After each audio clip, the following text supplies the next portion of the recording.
Hi you guys, thank you so much for stopping by The Art of Being. My name is Millicent Trader, and today we're going to finish up on a recipe of kale crust pizza. So the ingredients that we added was 2/3 cup of panko breadcrumbs, 1 cup of grated low-fat cheese, or you can use shredded cheese. Let's see, 2 eggs, or you can do a flaxseed egg or a chia seed egg if you're vegan or about that life. Salt and pepper, season to taste. 3 3/4 cups of kale. Parchment baking paper, plastic gloves or olive oil. And I think that's everything. You mix everything up in the food processor, which we already did. And again, I apologize that this video does not have that time that I mixed it up. It was supposed to be live, but we were having some technical difficulties. Everything's already pre-mixed for the kale crust. And then you lay it out with your gloves or olive oiled hands because it is very sticky coming from the food processor because of the egg. Okay, and then you lay out and shape your kale crust any type of way you would like to. And then you bake it in the oven 350 for 15 to 20 minutes. And you basically want it to come out a nice golden brown. Here is a nice well done pizza here, and right now we're going to top that with so many healthy ingredients. Okay, so now is the best part, I think, and that's adding your favorite toppings that you want. Again, there's 2 ways to have pizza: the healthy way and the unhealthy way. And when you make yours at home by yourself, you can choose whatever type of toppings that you like. Organic sweet potatoes, organic basil leaf trimmings or clippings, organic tomatoes. The best way to have tomatoes is organically. My homemade tofu, pepperoni. I am so excited about those. That way you can have pepperoni without preservatives. Lentil beans. My homemade, what is it called? My homemade pizza sauce. That looks like salsa. Can I say that? I don't know. Organic broccoli and organic mushrooms with low-fat mozzarella cheese. And of course, kale. We don't need to top it. We already have kale right here into our crust, which I'm very happy about. Let's start with our homemade pizza sauce. I basically took tomatoes and basil and everything. I don't want it all over the whole pizza. I just want it on half the pizza. Now we're going to put our low-fat cheese. The cheese is mozzarella cheese, low in fat. You can find that anywhere at the store. And the low-fat cheese is basically good for you because it doesn't have high saturated fats. You could also find a low-base sodium cheese if you're looking out for your blood pressure. This is a good amount of cheese, I think. I just want to make sure it comes to the edge. Although cheese pizza is my favorite pizza, when I make it at home, I like lots and lots of toppings. I'm going to leave my daughter's side plain cheese pizza because that's how she likes it. But I'm going to start now with all of my toppings. I like mushrooms.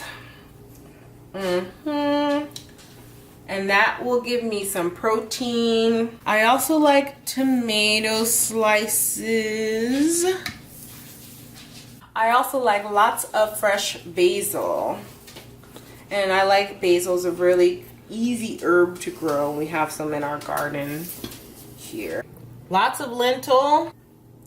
Lentil's really good source of protein. It's very good for your heart. It's a legume. Not to be said as beans. It's actually a legume, but who cares really? It's good for you. Anytime you're baking your pizza at home, you want to salt and pepper each of your individual ingredients. Again, unless you're looking out for a high salt content. The type of salt that I like to use is pink Himalayan salt because it's good for your heart. It comes from the earth. It's so good for you. Yeah. I'm out. So here's some pink Himalayan salt. Here's some just plain black pepper. And this is our pizza. And bake in the oven on 350 until the cheese is melted. Now I'm gonna do my second pizza, whole wheat pizza, and I got the dough already made by Trader Joe's because I'm not about that life like that right now. That's like when you know how to knead your own and let it sit and rise, yeast, all that. I skip all of that and buy my pre-made. And you could just use any aluminum foil sheet. This is the pizza dough that I got from Trader Joe's. It's what, maybe $1.19 per bag. It feeds my family about, let's see, medium to large size pizza. This is what the bag looks like. Just wanted to show you that. Quick tip, make sure you put olive oil down on your aluminum foil to make sure the pizza dough doesn't stick to the pan. Okay, now add the dough. The number 2 bad thing about unhealthy pizza is the bad carbs, the carbohydrates, refined flour. They basically take the germ and the grain out of the pizza, and it makes the pizza empty carb. And empty carbs are bad for you because it's turned into abdominal fat. It has no vitamins, no fiber in it, no minerals. Refined flour basically takes out all the nutrients that the grain and wheat has.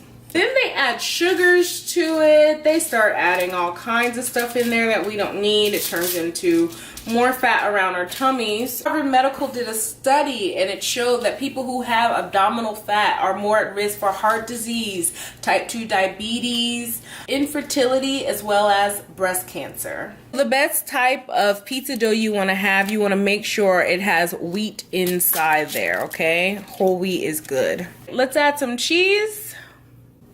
And our cheese is low-fat cheese. I like a lot of cheese.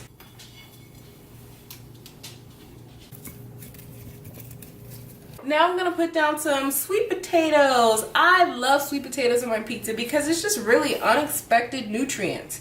You can have pizza healthy or unhealthy, period, point blank. Let's say you didn't get enough vitamins, minerals, nutrients that day, and you're hungry for a pizza, make your own pizza and put your own vitamins, minerals, and nutrients on it.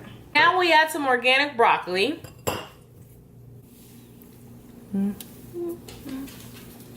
I like green. Green is good.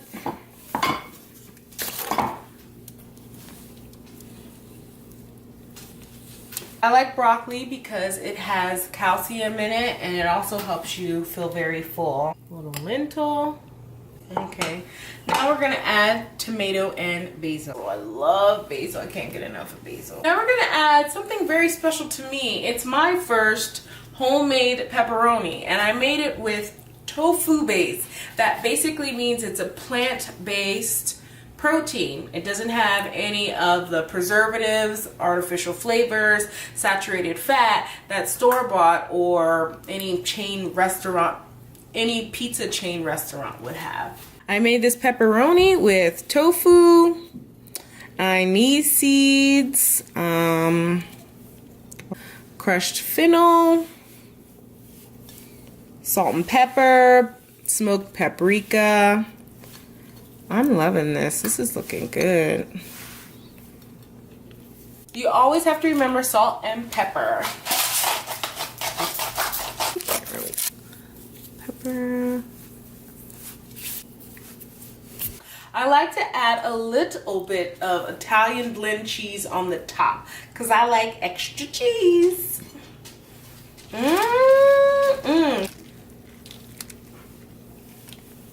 And this is what a healthy homemade pizza looks like.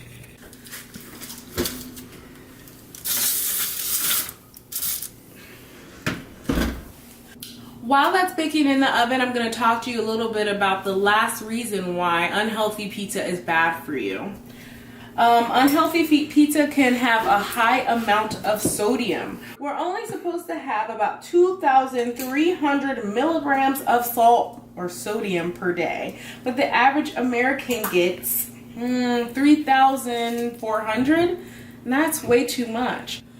One slice of pepperoni pizza from Pizza Hut already has 770 milligrams of sodium in the pizza. If you get 3 slices of that pizza, you're way over the sodium amount that you're supposed to have for the entire day.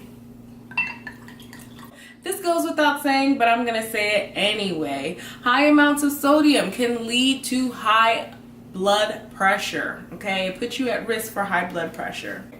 Having high blood pressure can put a strain on your heart, and it could weaken it. It can give you sudden heart death, heart failure, or even a heart attack. Speaking of a healthy heart, a glass of wine is good for it. Just needs a couple more minutes.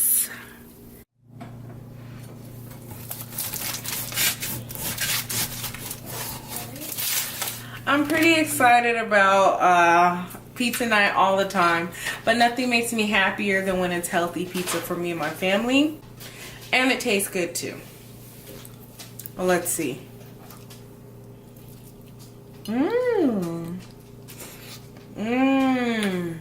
All the flavors and everything is perfect. I cannot wait to eat this pizza more and more and more. Thank you so much for joining me. Be good to yourselves. Remember, there is a choice of pizza you can have, healthy or unhealthy. Which will you choose? Bye. Thank you for stopping by.